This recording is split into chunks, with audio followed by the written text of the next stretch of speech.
ఈరోజు కల్కి జయంతి.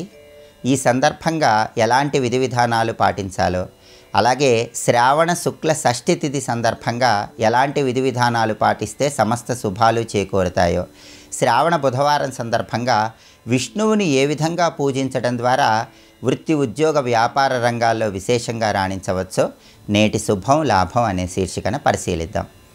ఈరోజు శ్రావణ మాసంలో శుక్లపక్ష షష్ఠి తిథి ఉంది. శ్రావణ శుక్ల షష్ఠి తిథి నాడు సూపౌదన వ్రతము అనే ఒక ప్రత్యేకమైన వ్రతాన్ని ఆచరిస్తే ఆయురారోగ్య అష్టైశ్వర్యాలు కలుగుతాయని స్కాంద పురాణంలో చెప్పడం జరిగింది.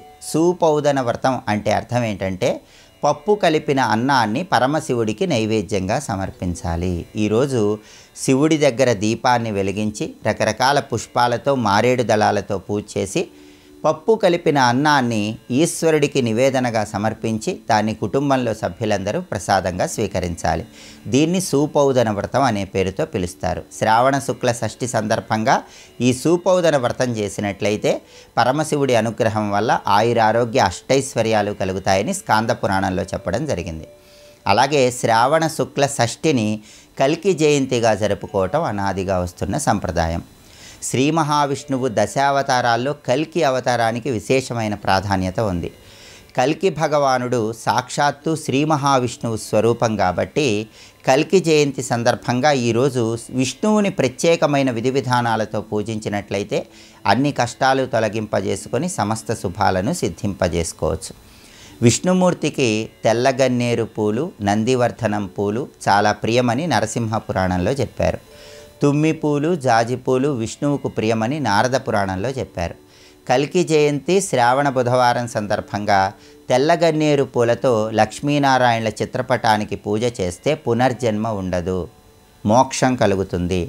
అలాగే తుమ్మి పూలతో శ్రీమన్నారాయణమూర్తి చిత్రపటానికి పూజ చేస్తే బంగారం దానం చేసిన ఫలితం కలుగుతుంది. కాబట్టి ఈరోజు ఒక్క తుమ్మి పువ్వైనా సరే విష్ణుమూర్తి చిత్రపటం దగ్గర ఉంచి నమస్కారం చేసుకోండి. నందివర్ధనం పూలతో విష్ణువుని పూజిస్తే మానసిక ప్రశాంతత కలుగుతుంది. అలాగే జాజి పూలతో విష్ణువుని పూజించడం ద్వారా వాహనాలు కొనుగోలు చేసే విషయంలో ప్రయోజనం చేకూరుతుంది. అలాగే సంపంగి పూలంటే కూడా విష్ణువుకి ఎంతో ప్రీతిపాత్రం. కల్కి జయంతి శ్రావణ బుధవారం సందర్భంగా విష్ణువుని సంపంగి పూలతో పూజించినట్లయితే కన్యలకు జాతకంలో ఉన్న కుజదోషాల తీవ్రతను తగ్గింపజేసుకోవచ్చు. అలాగే సంపంగి పూలతో విష్ణువుని ఈరోజు పూజించినట్లయితే గృహంలో పాలు పెరుగు ఎప్పటికీ నిండకుండా విష్ణుమూర్తి అనుగ్రహిస్తాడు.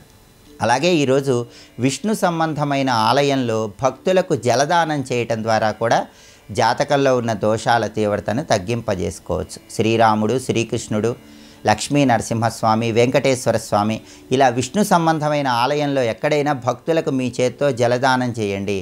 జాతకంలో ఉన్న దోషాల తీవ్రతను తగ్గింపజేసుకోవచ్చు. అలాగే భూ సంబంధమైన వ్యవహారాల్లో విజయం చేకూరాలంటే అంటే భూములు, గృహాలు, స్థలాలు, పొలాలు ఇలాంటివి తొందరగా కొనాలన్నా అమ్మాలన్నా, కోర్టుపరమైన వ్యవహారాల్లో విజయం చేకూరాలన్నా కల్కి జయంతి శ్రావణ బుధవారం సందర్భంగా శాల పుష్పాలతో విష్ణువుని పూజించండి. మీ ఇంటి ఆవరణలో పెరిగిన మొక్కల పుష్పాలతో విష్ణువుని పూజిస్తే విష్ణుమూర్తి సంపూర్ణమైన అనుగ్రహం కలుగుతుంది. కాబట్టి ఈ విధి విధానాలు పాటించినట్లయితే విష్ణుమూర్తి అనుగ్రహం కలిగి సమస్త శుభాలు చేకూరతాయి.